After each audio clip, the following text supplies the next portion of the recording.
Hi viewers, welcome to my channel. একটা গুরুত্বপূর্ণ update, super numerical post তৈরি করা যায়। হাইকোর্টকে হলফনামা দিয়ে জানাবে রাজ্য।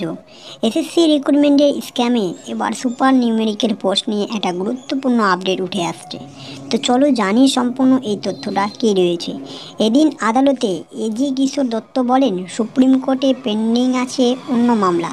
সুপার নিউমেরিক্যাল পদে রাজ্যের লক্ষ্য একটা, মেধায় কোনো আপোষ নয়। যেখানে কর্মশিক্ষা শিক্ষার পোস্ট আছে সেই সব স্কুলে নেওয়া হবে। 2016 সালের ওয়েটিং লিস্ট থেকে নেওয়া হবে। অন্তর্বর্তী নির্দেশ চাওয়া হচ্ছে এদের নিয়োগের অনুমতি দেওয়া হোক। বিশ্বজিৎ বাবু মাননীয় বিচারপতিও এই তথ্যটাই বলতে চাইছেন যে সুপার নিউমেরিক্যাল পদে নিয়োগ নিয়ে আবার কমিশন ব্যাখ্যা চাইল আদালত। মোট 1600 নিয়োগের সঙ্গে সুপ্রিম কোর্টে কোনো মামলা যুক্ত নয়।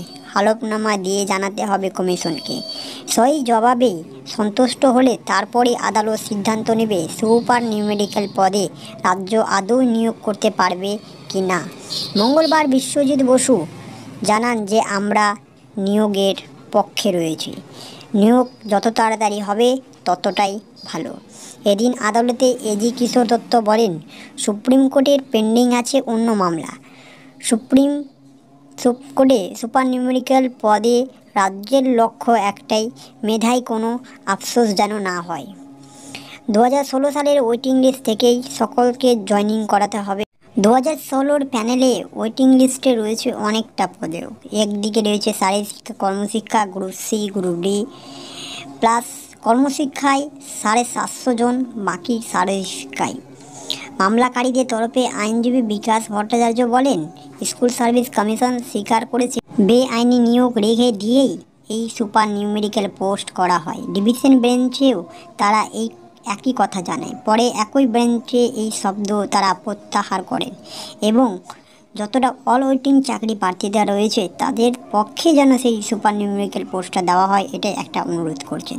যদিও স্কুল সার্ভিস কমিশনের তরফে আইনজীবী সতুনু পাত্র বলেন, এটাই সত্যি নয়, সম্পূর্ণ ভিন্ন কারণে এই পোস্ট তৈরি হচ্ছে। সব পক্ষের বক্তব্য শোনার পর বিচারপতি প্রশ্ন করেন, রাজ্য কি এই পোস্ট তৈরি করতে পারবে? কারা এই পদে পাওয়ার যোগ্য? বিচারপতি একই সঙ্গে বলেন, স্কুল সার্ভিস কমিশনকে স্পষ্ট করে জানাতে হবে 1600 জনের নিয়োগের সঙ্গে সুপ্রিম কোর্টের কোনো মামলা জড়িত নেই। আদালতে পক্ষে নিয়োগের পক্ষে বলেন বিচারপতি। আগামী 28 তারিখের ফের এই মামলার শুনানি হবে এবং সেই 28 তারিখে এই মামলায় সম্পূর্ণ তথ্য যেন প্রকাশ করা হয়। তো এই রয়েছে সেই ভিডিওটা তোমাদের সামনে।